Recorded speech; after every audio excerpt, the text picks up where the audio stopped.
Hoy vamos a ver los acuerdos de Oslo y el conflicto árabe-israelí después de la Guerra Fría.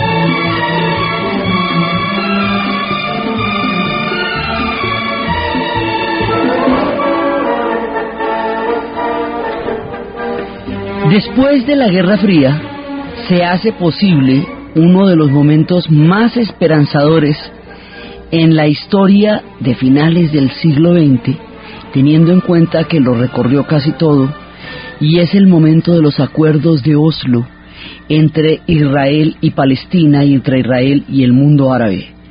Eso nunca había estado tan cerca de suceder y nunca había tenido el tono que llegó a tener en el momento en que se sentaron a hacer los acuerdos, en el momento del apretón de manos entre Arafat y entre Rabin. Esto es posible porque terminó la Guerra Fría. Entonces, ¿cómo se van a relacionar estos dos temas si aparentemente el conflicto árabe-israelí en sí mismo no tenía nada que ver con la Guerra Fría, era, digamos, otro tema? Pues porque como la Guerra Fría hemos visto, va tomando todos los conflictos, o ya sea que los cree, ya sea que los utilice, ya sea que los recontextualice, en cualquiera de las circunstancias la Guerra Fría va tocando todos los conflictos existentes como lo hemos visto a lo largo de todos estos relatos. Entonces, en el momento en que se está produciendo el proyecto del panarabismo, la nacionalización del Canal del Suez, cuando Gamal Abdel Nasser propone una salida histórica que revierta los efectos del colonialismo sobre el mundo árabe y que les dé un sentido propio y autónomo, en ese momento Nasser va a nacionalizar el Canal del Suez. Cuando en 1956 se produce la nacionalización del Canal del Suez, en ese momento Estados Unidos y la Unión Soviética entran a apoyar a Nasser en su proyecto de nacionalización, y Inglaterra y Francia le declaran la guerra a Nasser porque el Canal del Suez estaba en manos de Inglaterra y Francia. Acuérdese que si uno no puede atravesar el Canal del Suez, que es el que une el mar Mediterráneo con el mar Rojo, le toca hacerse la magallanada de irse hasta el extremo sur de Sudáfrica y atravesar el Cabo de la Buena Esperanza y el mundo de las tormentas. Entonces el Canal del Suez es definitivo porque como el Medio Oriente une los tres continentes, África, Europa y Asia, el Canal del Suez es la unión de todos esos continentes al hacer este paso interoceánico. Entonces, en ese momento, cuando los Estados Unidos y la Unión Soviética entran a partir de la crisis del Canal del Suez, donde también Israel va a entrar en la crisis y le va a quitar a Egipto Sinaí, en ese momento se produce un relevo.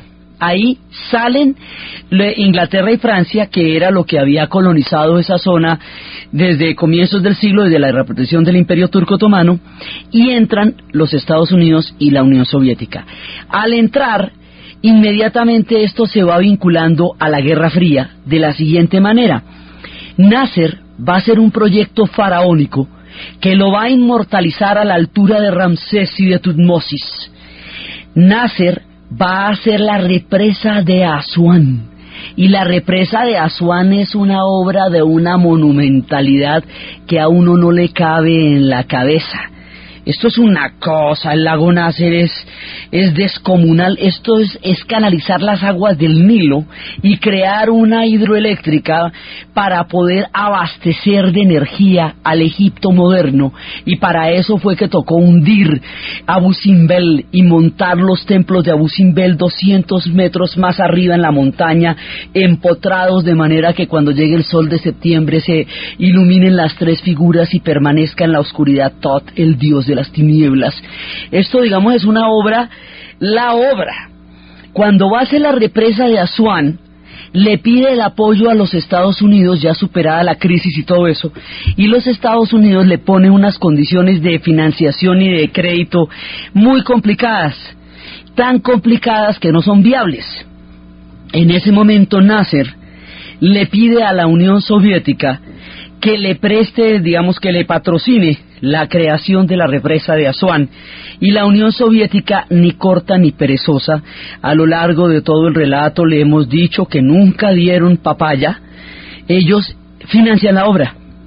Y al financiar la obra, bueno, al principio eso es una cosa increíble porque son ingenieros bálticos y son ingenieros que en ese momento venían de Ucrania, y estos están trabajando a 50 grados a la sombra en el desierto, se derriten. Así que la obra la terminan haciendo los egipcios, pero la financiación y la ayuda técnica es soviética. Al hacer la obra con los soviéticos, inmediatamente Nasser entra en la órbita soviética. Siria también va a entrar en la órbita de los soviéticos. Israel, desde la creación misma del Estado, ha tenido siempre, digamos, el subsidio, el patrocinio de los Estados Unidos. Entonces, al entrar esta nueva figura, empieza la Unión Soviética a presionar a través de Siria y a través de Egipto y a través de todos estos países, y por el otro lado los Estados Unidos a través de Israel, y ya quedó la Guerra Fría instaurada en la región. De ahí en adelante el polvorín del Medio Oriente, de por sí ya muy complicado, empieza a tener los tonos de la Guerra Fría, y los tonos de la Guerra Fría pues son de confrontación. Entonces la tragedia de los palestinos y de los judíos se ve inscrita dentro de este nuevo marco. Esta es una tragedia de dos pueblos, ambos son víctimas. Los unos son víctimas del colonialismo, que es el caso de Palestina, y los otros son víctimas del antisemitismo, que es el caso de Israel. Ambos pueblos están despedazados por una tragedia que fue como se organizaron las cosas después del hundimiento del Imperio Turco Otomano, cuando la corona británica le había prometido a la comunidad judía internacional en 1917, a través de la decisión Balfour, que en la tierra llamada Palestina existiría el Estado de Israel, y cuando a la disolución del Imperio Turco Otomano se le prometió a los estados árabes que en la tierra llamada Palestina, estamos en 1920, 3 años después, existiría un Estado árabe. Hay una doble promesa de una misma tierra a dos pueblos, promesa que estará cargada de ambigüedades y que llegará a situaciones críticas en el momento en que las leyes de Nuremberg en 1935 vayan a producir el éxodo de 135.000 judíos hacia Palestina, lo cual empieza a cambiar el equilibrio demográfico de la zona y empieza a generar unas tensiones que se van a exacerbar a niveles increíbles cuando ya termine la Segunda Guerra Mundial. Europa enfrente en ese momento el karma del Holocausto, que es el producto final del antisemitismo de 2000 años, de la persecución y de la no aceptación por parte de Europa de la comunidad judía, porque su carácter no cristiano, en el momento en que ellos llegaron a Europa, que era en pleno medioevo, los va a ser objeto de 1 y 1000 persecuciones por todo tipo de razones, por todo tipo de historias y por todo tipo de condiciones. Eso va a hacer que su vida en la diáspora, que es lo que ellos llaman los años del exilio, los 2000 años de exilio, después de haber sido expulsados del templo de Jerusalén, van a vivir en Europa. Entonces el Holocausto, que tiene la doble condición del exterminio que Hitler hizo, con la mano de silencio, complicidad, omisión o entrega física y frentera de la comunidad judía a los nazis, porque les pusieron las estrellas amarillas y los montaron en los camiones y los denunciaron y los llevaron a los comisarías, y después nadie supo qué pasó con eso. Entonces este karma es lo que hace que Europa se vaya a meter en la necesidad de resolver este problema. Esto es un conflicto europeo, porque ellos hicieron el exterminio. Fue la Alemania nazi la que cometió el Holocausto, pero fue la comunidad europea en grados muy diferentes, desde el heroísmo hasta la delación, donde se tuvo el escenario lo que va a ser el Holocausto, y eso no es posible si no hay una cultura antisemita donde eso se hubiera dado. Así, y la muestra de eso, siempre lo hemos dicho, fue como Suecia, Noruega y Dinamarca no tuvieron nunca participación en el Holocausto porque no entregaron a los judíos, porque se negaron a aceptar ese tipo de imposiciones, porque se pusieron una estrella amarilla en Dinamarca, el mismo rey, para no entregar a los judíos. Entonces, habíamos hablado cómo esto se va a volver una cosa muy complicada, porque un buque, que es el Olimpia, se rebautiza como Éxodo, y al rebautizarse como Éxodo hace una huelga de hambre para pedir inmediatamente que se pueda desembarcar en el puerto de Haifa y puedan crear el Estado de Israel conforme se los han prometido, teniendo en cuenta que ya antes de esto un barco procedente de los campos de concentración se había hundido en el Mediterráneo porque no había quien los recibiera una vez salidos de los campos de concentración. Esa condición histórica tan apremiante, tan inapelable, tan terrible, es el contexto que hace imperioso la creación del Estado de Israel.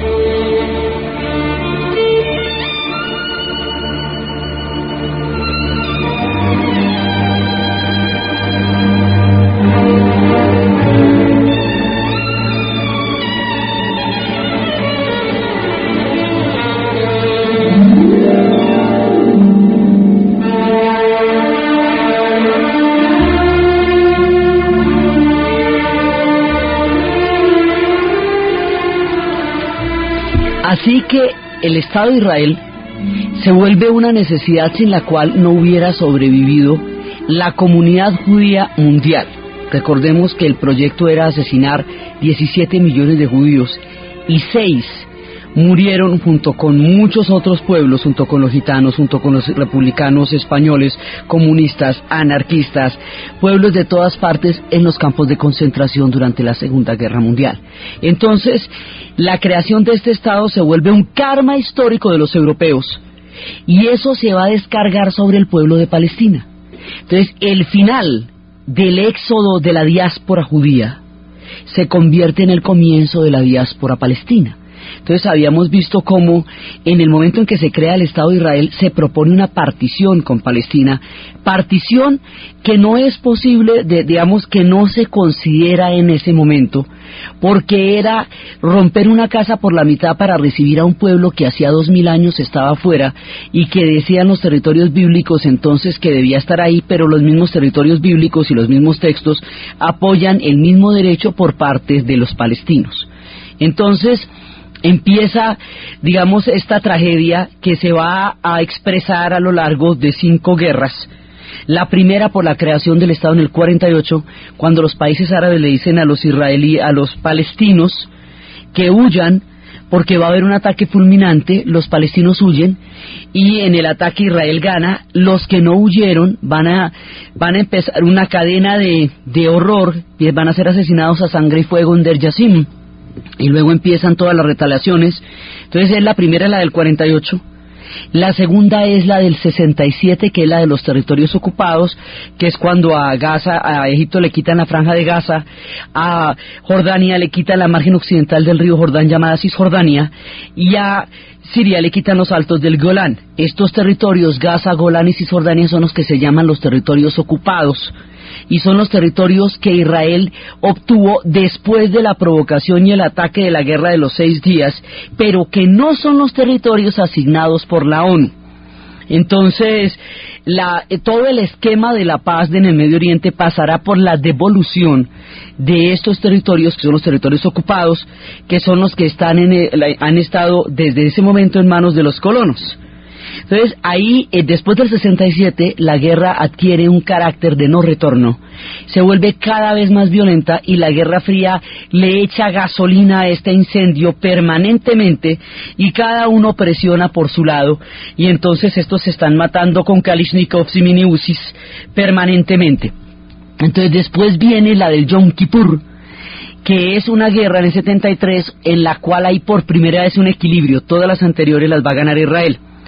En el Yom Kippur, que es expiación, que es la fiesta judía en donde ellos piden perdón a Yahvé por haber adorado a un becerro de oro mientras estaba Moisés en el monte estableciendo el pacto de las tablas de la ley, y esto se llama Yom Kippur, significa expiación.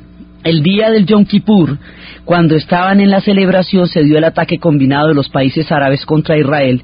Israel contesta, esta guerra es la primera que lleva a tablas, porque ya estamos en los tiempos de la crisis energética y los árabes tienen el control de los precios del petróleo, y eso le da otro color distintísimo al conflicto, razón por la cual los llevan a que pacten una paz inmediata, porque el conflicto, hay un juego macabro con esto, y es que a la Guerra Fría sí le convenía que el conflicto árabe-israelí se mantuviera caliente, pero no tanto. O sea, ya cuando en el momento de la guerra del Yom Kippur, como hay petróleo de por medio y esto se puede salir de cauce, entonces ahí sí tampoco, o sea, maten, sí, a lo bien, pero tampoco, y entonces ahí sí se paniquean, petróleo de por medio, y dicen, no, momentico, siéntese ya, pongámosle una paz a esto. Digamos, es una manipulación también del nivel de intensidad. Haga de cuenta como si usted le sube o le baja el fuego a la estufa, a ver qué tanto se achicharran en la guerra en la que están metidos. Entonces ahí cuando ya el llamaronón empezó a ser muy grande, ahí lo bajan un poquito, pero siempre han especulado con ese conflicto a través de la confrontación de la Guerra Fría. Así que en el 73 la cosa se pone bastante espesa. Luego viene la invasión del Líbano, que es una parte fraccionada de la totalidad del conflicto, y luego viene ya la época en la que se acaba, viene un momento fundamental. Hay un momento importantísimo en el que un personaje que es muy importante, que es Anwar el-Sadat, decide, después de la muerte de Nasser en el 70, va a subir Anwar el-Sadat. Anwar el-Sadat es un hombre que considera por primera vez que la guerra no es una solución definitiva ni clara a los conflictos del Medio Oriente, que han tenido todas las guerras del mundo, que se han matado con un entusiasmo febril, porque de negligencia en materia de asesinatos no se le puede acusar a ninguno. Se han matado con gana, con creatividad, con esfuerzo, con sevicia, con sangre, con odio, a lo bien, mejor dicho, eso no han dejado por ahí a nadie por el camino indiferente. Entonces hay un momento en que Anwar el-Sadat dice, Egipto se ha metido en todas las guerras y no ha sacado nada sino generaciones y generaciones muriendo en un montón de guerras, unas por los árabes, otras por los palestinos, y bueno, ¿y a la final qué? Entonces Anwar el-Sadat renuncia al panarabismo y firma los acuerdos de paz de Camp David en la era de Carter, que son el principio de la paz del Medio Oriente, estos primeros acuerdos. ¿Qué quiere decir esto? Quiere decir que a partir de los acuerdos de Camp David, Egipto reconoce la existencia del Estado de Israel. O sea, aquí todo el drama es por el reconocimiento del otro. A partir del momento en que se creó el Estado de Israel en el 48, ninguno de los países árabes lo reconoce. No aceptan la existencia del Estado de Israel. Esto significa que Israel es considerado como una intromisión, como una punta de lanza de Occidente, como una manipulación más de la que ya le habían hecho cuando le robaron su independencia a la caída del Imperio Turco Otomano, los ingleses y los franceses. O sea, había habido una serie de manipulaciones geopolíticas que les habían robado el destino autónomo a los árabes en el momento en que cayó el Imperio Turco Otomano. Ellos consideran que la creación del Estado de Israel está inscrita dentro de este marco en que Occidente pretende manipular sus destinos a partir de decisiones que toma al otro lado del mundo, pero que son sobre ellos. Entonces Palestina lleva el conflicto de la creación del Estado de Israel, cuando Palestina no es culpable en ningún grado, ni del exterminio, ni del holocausto, ni del antisemitismo, porque sencillamente eso sucedió en otra geografía, sucedió en Europa, los platos que ellos no rompieron. Entonces los palestinos quedan expulsados de sus tierras. La partición, que en este momento sería lo más deseable, en aquel momento ni siquiera se contempló. No hubo compasión para un pueblo que había vivido el horror de los horrores. No los vieron como unas víctimas de una persecución infame, como el resultado del odio más terrible de la humanidad y más innombrable, sino como la geopolítica de Occidente una vez más manipulando la región. Los vieron fue así, no hubo compasión para ellos. Y al mismo tiempo los palestinos van a salir de una tierra donde están hace 30 siglos, son árabes cananeos. No es cierto que no existiera Palestina. No es cierto que fueran solo pastores de cabras. No es cierto que eso fuera un territorio baldío. Sí, había un mundo palestino y había un mundo urbano palestino. Y negar eso es parte, digamos, de lo que nubla todas estas apreciaciones. Y resulta que los palestinos, sin comerlo ni beberlo, van a terminar pagando esto. No solamente con Israel, sino con los demás pueblos árabes. Porque los demás pueblos árabes van a terminar acogiendo a los palestinos de una manera fragmentaria. Es decir, a rato los acogen, a rato los expulsan, como le pasaba a los judíos antes. El mismo destino que tenían los judíos cuando no tenían un Estado era que ellos vagaban por los países europeos al vaivén de la aceptación o el rechazo de los territorios donde estaban, porque ningún territorio era de ellos. Esa misma suerte le va a tocar ahora a los palestinos. Entonces los árabes a rato los apoyan y a rato les dan la mano y a ratos también se hartan de ellos y los sacan. A veces les parece, son una mancha flotante sobre el mundo del Medio Oriente, pero ellos no tienen a dónde regresar. Su situación es verdaderamente terrible. O sea, ambos son víctimas, ¿sí me entiende? Ambos están en una condición histórica terrible. Y esos son víctimas europeas, son víctimas coloniales, son víctimas de la manera como se organizó el mundo en los repartos de las potencias. Y la Guerra Fría lo que va a hacer es ponerle gasolina a esto. Así de simple. Y cada cual, y la venta de armas, y empieza toda esa dinámica del odio que fueron los 70s, y fueron los 60s y los 70s durante toda esta época, las guerras. Entonces, en el momento en que Anwar el-Sadat firma los acuerdos con Begin frente a Carter, es la primera vez desde la creación del Estado de Israel que se reconoce, alguien en la región reconoce el derecho de Israel a existir. Ese es el principio de la paz, el derecho de Israel a existir. Porque la tragedia aquí está en el no reconocimiento. Antes ni siquiera lo nombraban, decían la entidad sionista. Nunca lo nombraban Israel. Israel tampoco nombraba a Palestina, les decía a los lugareños o los habitantes árabes del país. Entonces, esto es, digamos, la lucha por reconocer el derecho de la existencia del otro. El primer paso van a ser los acuerdos de Camp David. Anwar el-Sadat va a ser el hombre que va a ser el arquitecto, el primero en concebirlo, el primero que dice paz por territorios. O sea, le reconozco, renuncio al terrorismo y ustedes empiezan a devolver territorios. Ahí le devuelven a Egipto el Sinaí a cambio de este reconocimiento que les había sido arrebatado en la crisis del canal de Suez por Israel en el 56. Eso es lo que se hace. Entonces de ahí en adelante hay la paz, pero solo con Egipto. El resto del conflicto sigue activo.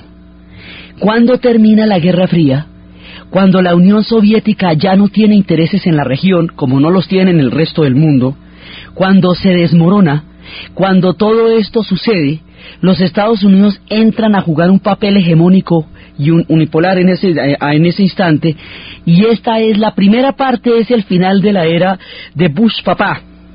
Entonces, para poder tener un papel, digamos, hegemónico en el nuevo orden mundial y entrar a gobernar la región, digamos, a tener un protagonismo dentro de la región, la necesitan sanear. Compro lotes saneados. Si usted le van a dar una finca lo más de bonita, pero la piscina está llena de quiebrapatas, entonces a ustedes le dañan las chanclitas y se le daña pues el glamour. Entonces toca barrer esa vaina de minas. Entonces, geopolíticamente para los Estados Unidos, después de terminar la Guerra Fría, se convierte en un objetivo estratégico la paz del Medio Oriente. Antes no les convenía, porque lo que les convenía era el contrapunteo con la Unión Soviética. Por eso el final de la Guerra Fría trae los acuerdos, eventualmente lo que van a ser los acuerdos de Oslo. Ya es importante entrar en una región, pero una región que es un permanente incendio en ese momento, pues no era chévere para nadie. Entonces ahí es cuando los coge de las mechas Bush a ambos y los sienta a negociar en Madrid. Los primeros acuerdos que se hicieron en Madrid, pues no eran acuerdos, eran simplemente sentarse. Intentaron por todos los medios que esa conferencia se hiciera en el Medio Oriente para poderla sabotear, matar al perro de alguien y poder impedir que se hicieran las conferencias, pero se hicieron en Madrid. En Madrid se sientan a insultarse, lo cual es una dicha, porque ellos no habían tenido la oportunidad de insultarse nunca, solo se mataban. Entonces usted para madriarse tiene que dirigirle la palabra al otro, que eso ya es un acto verbal, porque es que antes era a bala seca, entonces no había qué horas, o sea, no se escuchaba un madrazo ni nada porque era el zumbar de las balas el que se estaba escuchando. Entonces ahora se sientan y hablan, aunque sea para mirarse mal, se acusan mutuamente de terroristas, se acusan mutuamente de asesinos, que en este caso es verdad, para todos. Pero ahí se da el primer acercamiento. Luego ya se acaba la era de Bush papá y empieza esta era de la que hemos estado hablando, donde muchas cosas empiezan a despejarse, y es la era de Bill Clinton. Eso hay diferencias entre unas tendencias y otros, entre unos emperadores y otros, eso hay diferencia.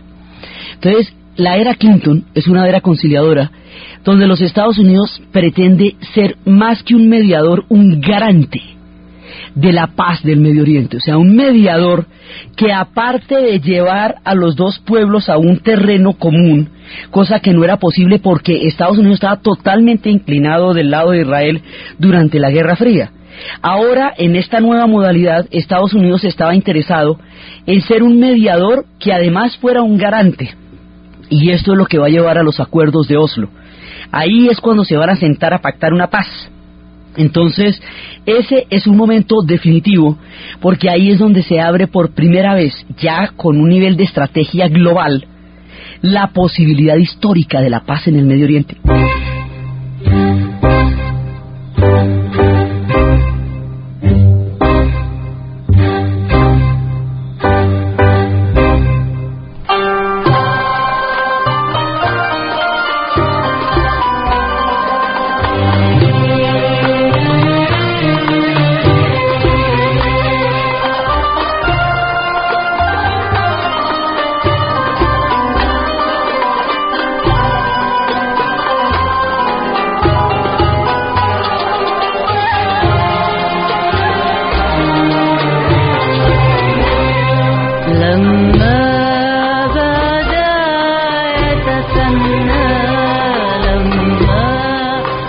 Estos acuerdos, ya cuando llegan al punto de Oslo, revisten una importancia trascendental. A pesar de que hoy día el conflicto árabe-israelí está pasando por una de sus peores etapas, a pesar de que el conflicto con Palestina en este momento esté en un momento, en un punto sombrío, en un túnel sin salida en el presente, llegar a un acuerdo de paz, aunque más adelante haya tropiezos, incluso rupturas, es una cosa importantísima por lo siguiente, porque llegar a un acuerdo de paz es imaginar una salida histórica, es por primera vez pensar que hay una manera diferente de los pueblos, distinta al asesinato, al exterminio, a las matanzas, a las amenazas, de vivir. Cuando un pueblo encuentra un cómo, un para dónde, eso crea un imaginario en el inconsciente colectivo que se puede retomar más adelante si las circunstancias en un momento dado lo llevaron a una ruptura. Pero se logró. O sea, lo más difícil de un acuerdo de paz es concebirlo, es que a usted le ocurra cómo, porque no ve que ahí está el quit. Llegar usted a tener una fórmula, una manera de decir, mire, vamos a hacer una paz sobre esta base. Eso es lo más difícil en la historia de un acuerdo de paz. Pregúntele a los irlandeses. Jerry Adams decía, un acuerdo de paz es muy difícil, porque usted tiene que convivir con el otro, tiene que entender cómo piensa el otro. En la guerra usted solamente tiene que matarlo, no tiene que hacer absolutamente nada más. En la paz tiene que vivir con el otro, tiene que entender al otro y tiene que poder escuchar al otro, y eso es mucho más difícil que matar al otro. Entonces pregunte cómo es de difícil llegar a la formulación, hagamos una paz en estos términos. Eso es lo más difícil de todo. Entonces llegar, ¿cómo? ¿Sobre qué base? Si aquí la única propuesta era el exterminio, y el exterminio tampoco funciona porque siguen naciendo bebés de lado y lado. Y en la medida en que sigan naciendo bebés de lado y lado, pues hay gente y en la medida en que hay gente hay pueblo y hay futuro. Entonces el exterminio de lado y lado no funciona, no les funcionó. Entonces llegan al punto de los acuerdos y esto va desglosando por partes. El esquema general es el que hizo Sadat, que entre otras cosas le costó la vida, es paz por territorios. Y la paz por territorios implica el reconocimiento por parte de los palestinos y por parte de los países árabes de la existencia del Estado de Israel. O sea, vamos en que todo el mundo en la región reconoce que Israel tiene derecho a existir. El reconocimiento del derecho de Israel a existir es el fundamento de toda paz en el Medio Oriente. O sea, pasa por el reconocimiento de la existencia del Estado de Israel. A su vez, se reconoce la autonomía palestina. Es decir, Palestina también tiene derecho a existir. Y vamos hacia un proceso gradual en la cual Palestina empezaría como una autonomía y se iría convirtiendo poco a poco en un Estado nacional. ¿Cuál es la diferencia entre un Estado nacional y una autonomía? El ejército. Que haya un ejército, eso digamos que son una serie de procedimientos que hacen que un país ya no dependa de otro, sino que esté en condiciones iguales. Entonces esto es un proceso gradual que algunos consideraban muy gradual, pero bueno, Arafat decía del ahogado el sombrero y del sombrero la cinta. Entonces aceptamos esto, que luego vamos a ir implementándolo.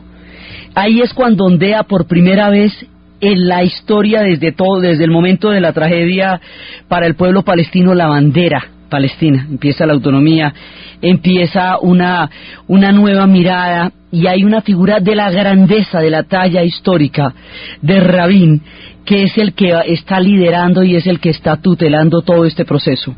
Rabin y Arafat se sientan juntos después de haberse combatido a muerte, siendo ambos soldados y ambos combatientes, a pensar en la paz. Entonces, ¿cómo se van a devolver esos territorios? Empiezan, para hacer un proceso de paz, primero nos vamos a poner de acuerdo en aquello en lo que nos podemos poner de acuerdo. O sea, no vamos a empezar por lo que más rabia nos produce, porque ahí se nos vuela la piedra a todos y no podemos seguir hablando. Entonces, si usted va a hacer una reconciliación con su mujer, pues no pueden estar hablando ni de la otra ni del otro, porque si arrancan por ahí, pues no hay manera. Eso toca empezar por cositas como no ponerme la toalla mojada en la cama, que se pueden negociar, ¿cierto? Entonces, vamos por lo que nos podemos poner de acuerdo. Y en la medida en que esos acuerdos se vayan consolidando, vamos metiéndonos en territorios cada vez más difíciles, hasta llegar en un punto a enfrentar el momento más grave, el punto más terrible de todo el conflicto. El punto más grave de todo el conflicto, aquello que atraviesa el odio y atraviesa la incompatibilidad, o sea, aquello que es casi que innombrable, pues, que era el último punto donde llegarían, tiene un solo nombre, pero es un nombre explosivo y es un nombre místico: Jerusalén.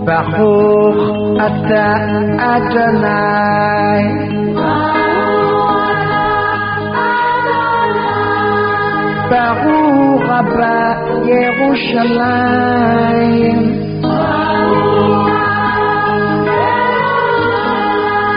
Baruch ata Adonai,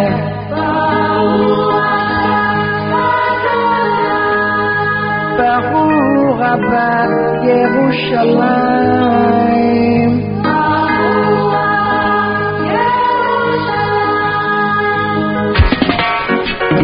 From the Bible to the Quran, revelation in Jerusalem, Shalom, Salam Aleikum. ¿Por qué Jerusalén? Porque allá es donde se unen las tres religiones, porque allá es donde está la mezquita de la Roca, segunda en importancia después de la Meca, la del Domo Dorado, que se ve brillando, porque allá está el muro donde se está rezando todo el tiempo. Ese es el muro que queda de lo que fue el templo de Salomón. El muro de las lamentaciones es lo que queda del antiguo templo de Salomón, de donde fueron expulsados los judíos por los romanos en el año 70, en la época de Tito Livio, y donde empezó la diáspora. Eso está edificado sobre la colina de Sión, que es donde reside el antiguo templo, porque allá está el Santo Sepulcro. Así que el emblema de las tres religiones, este Corán del que hablaba Alfa Blondi, esta Torá, todas las grandes religiones monoteístas tienen su centro allá. Entonces, en la primera parte del Estado de Israel a los judíos se les va a dar la parte occidental moderna de Jerusalén. Jerusalén oriental va a quedar en manos de los árabes, de los palestinos.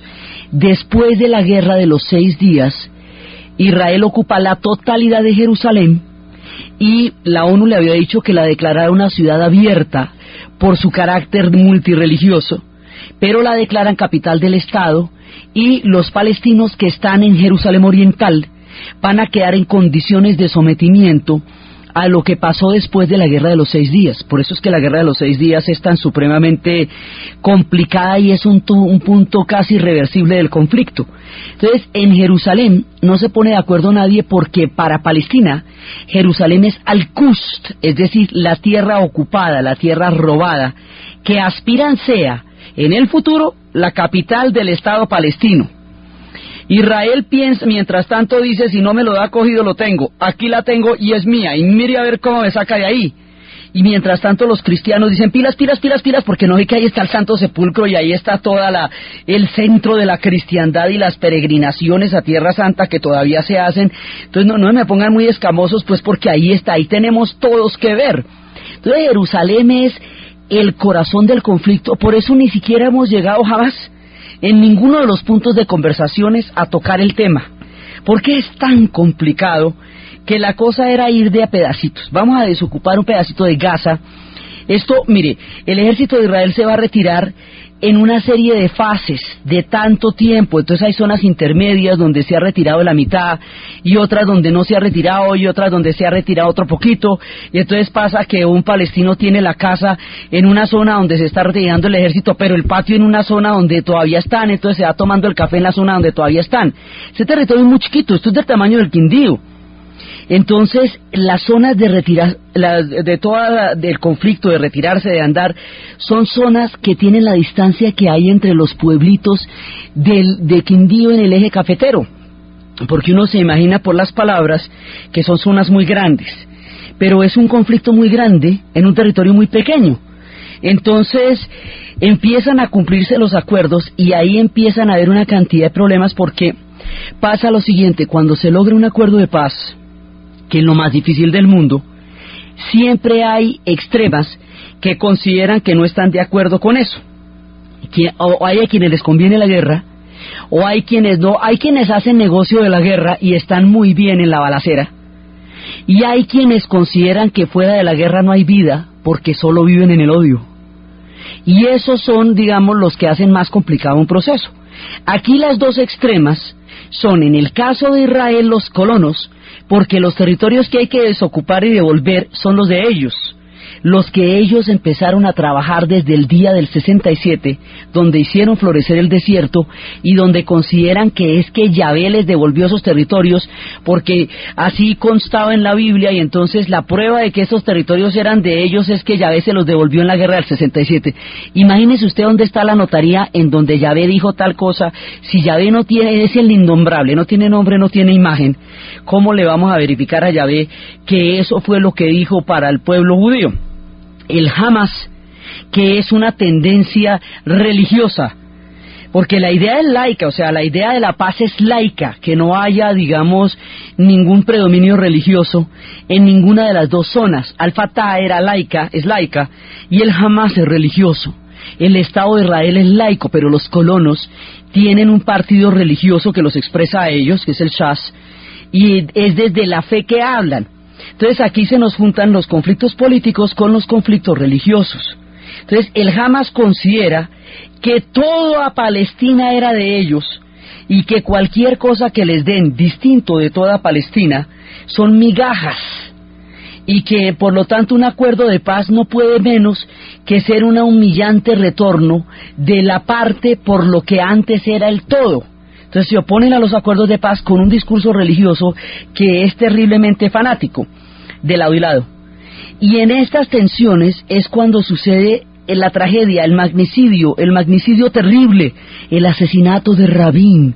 Rabin había dicho: la paz es difícil, tiene poderosos enemigos, pero es mucho mejor que la guerra. Y después de eso, un colono lo va a matar a quemarropa, a boquejarro. Había habido toda una campaña contra él porque decía que había dejado a Israel en manos de los terroristas, que les estaba entregando lo que ya habían conquistado con las guerras, que era un blando, que estaba entregando lo que ya era de ellos por derecho, por tanques y por bala. Entonces eso, digamos, por eso es que es una cosa muy complicada, tanto que la viuda de él no le va a dar la mano a Benjamín Netanyahu, porque considera que fue uno de los instigadores de una de las campañas que llevó al asesinato de su marido. Entonces atraviesa este proceso un punto en el cual las extremas de lado y lado empiezan a torpedearlo, en una zona donde las provocaciones y los asesinatos selectivos se convierten en una manera de enrutar el proceso. O sea, usted va y mata a un tipo que es el clave de tal sector. Entonces, al matar a ese tipo, se alborota el parche, salen por la venganza, se ponen absolutamente espesos y usted logra su objetivo. Esa es una.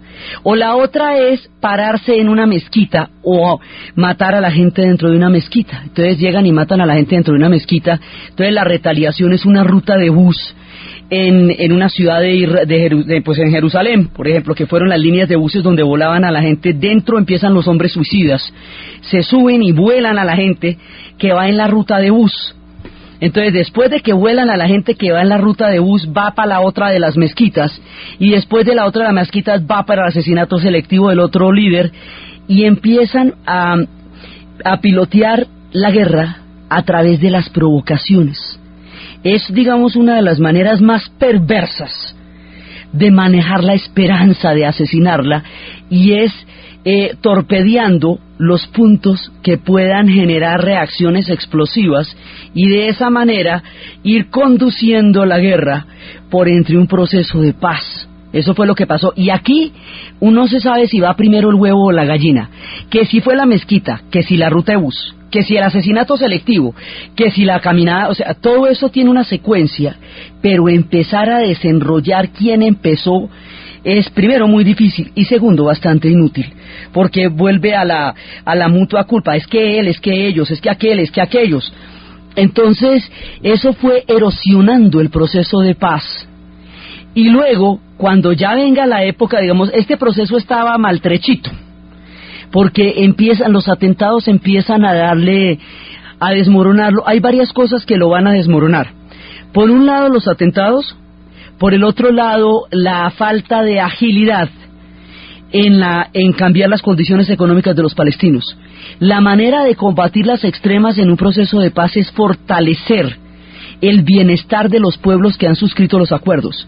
Entre más escuelas, universidades, comida y calidad de vida haya para Palestina, más acorralado se podría encontrar el Hamas. Los créditos no llegaron con la celeridad con que debieran.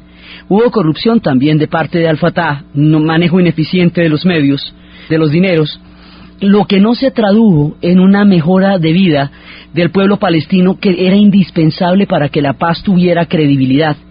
Entonces, cuando empieza a darse la serie de atentados y de provocaciones, empezamos a cambiar los términos y se empieza a hablar ya de lo que va a ser la paz por seguridad. O sea, usted no me ataca a mí y yo miro a ver cuándo le devuelvo qué. Ahí ya hay un cambio de planteamiento muy grande, porque ya no es paz por territorio, sino paz por la seguridad. La paz por territorio se puede verificar. La paz por seguridad es mucho más difícil, porque implica el control de una extrema que usted no necesariamente tiene. Entonces ahí las cosas empiezan a adquirir un carácter mucho más complicado. Eso es lo que llamamos la hoja de ruta, que sigue siendo parte de un proceso de paz, pero que de todas maneras es bastante difícil de verificar. Entonces esto se fue complicando, y ya las Torres Gemelas van a convertir este conflicto de nuevo en un polvorín, porque la guerra antiterrorista le va a dar de nuevo un carácter bipolar, y porque Estados Unidos lentamente fue perdiendo su carácter de mediador, de garante de la paz de la era Clinton, a volver a tomar partido por Israel después de las Torres Gemelas. En la medida en que el mediador y el garante vuelva a tomar partido, pues se pierde esa mediación que era la que le daba por lo menos oxígeno al proceso, por un lado. Por el otro lado, los europeos, que intentaron con la hoja de ruta, tienen un papel importante ahí, pero como son tan responsables de la tragedia en tanta medida, de la tragedia de estos dos pueblos, hay muchas cosas que no se han discutido. Los retornos, hay muchos palestinos en el exilio que tendrían que retornar, eso no se ha discutido. Cuando los palestinos fueron expulsados, y unos salieron y otros fueron expulsados, también los judíos fueron expulsados de muchos territorios de los países árabes, de Siria, de Yemen, de Egipto, donde llevaban mucho tiempo, y fueron a vivir a Israel, y esto hace que poblacionalmente hablando, esto sea dificilísimo de manejar. Entonces, hay un retorno de los judíos, pues un retorno a Palestina, pero de todas maneras ellos fueron expulsados de los países árabes en el tiempo en que los palestinos fueron expulsados de su tierra. Los palestinos gravitan en un número superior a 8 millones en los países árabes, y en un número aún no cierto en el resto del mundo. Ellos tienen que regresar, pero si todos regresan al tiempo, poblacionalmente esto no se aguanta. Entonces el tema del retorno todavía no se ha tocado. El tema de la calidad de vida en Palestina es muy difícil, porque ambos son víctimas, pero Israel tiene una calidad de vida infinitamente mejor, tiene una calidad de vida bastante buena en términos de acceso a las fuentes, a los recursos, a la educación, al alimento, mientras que Palestina no. Tiene una calidad de vida en términos de acceso a los recursos. En términos de terror, pues eso no es calidad de vida, porque eso no es proyecto para nadie, vivir todo el tiempo con el miedo de un atentado. Palestina vive en un hueco bombardeado por 1000 guerras, y vive las mismas condiciones de terror, pero desde el hueco. Entonces esto hace que las cosas sean mucho más difíciles. Por eso se fueron complicando. Pero debajo de todas las complicaciones, de lo sombrío que eso puede hacer, del magnicidio de Rabin, debajo de la manera como se han impuesto los grupos más extremos, y cómo al regresar al estar el Hamas en este momento en el poder, volvemos al problema ese del no reconocimiento del Estado de Israel, que es lo que le pasa al Hamas. El discurso incendiario de Irán no ayuda para nada. El reverdecimiento de la violencia religiosa hace las cosas bastante más complicadas. La posición también de Israel es difícil. Todo esto es muy complicado, pero el proceso de paz del Medio Oriente pasa por el reconocimiento de todos, el reconocimiento de Israel y el reconocimiento de Palestina, el reconocimiento del derecho a un Estado palestino y el reconocimiento del derecho a la existencia del Estado de Israel. O sea, la paz no es otra cosa que el mutuo reconocimiento de todos en su derecho a existir.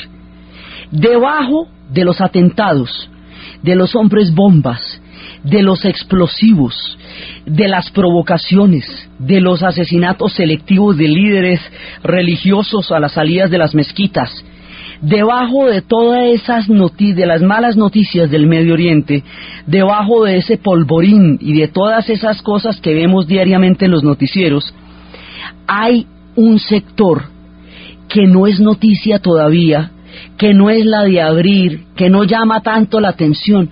Hay un sector inmensamente fatigado de la guerra.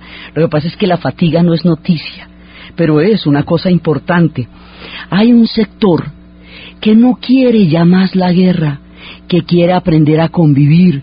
Hay muchachos dentro del ejército de Israel que quieren salir a convertirse en profesionales en lugar de pasar 3 años de servicio militar después de salir del bachillerato.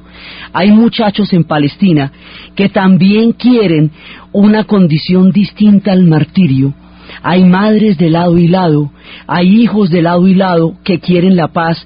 Hay comunidades dentro de Jerusalén que conviven estrechamente la una con la otra, hay quienes sueñan con este proyecto, hay quienes tienen en el inconsciente colectivo que estuvieron cerca y que existe una fórmula para convivir, que es el mutuo reconocimiento y el mutuo respeto. Ellos, si bien no son noticia, si bien no son espectaculares desde el punto de vista de todo lo que proviene del Medio Oriente, son la mayor esperanza, son el imaginario colectivo de una salida distinta, porque como están las cosas, no es viable para nadie. O sea, en las cosas como están ahorita, nadie va ganando, cada uno va perdiendo de una manera distinta, pero eso no es viable, así, eso no, el odio no puede ser proyecto para las siguientes generaciones. Estos otros, que no están en los noticieros, que quieren vivir juntos y que quieren convivir, son la esperanza del inconsciente colectivo de un destino distinto para el Medio Oriente. Por eso los procesos de paz, así no se cumplan y lleven a rupturas, nunca son en vano, porque crean en la memoria rutas históricas de esperanza que se pueden volver a retomar cuando los tiempos se transforman, que puede ser en cualquier momento.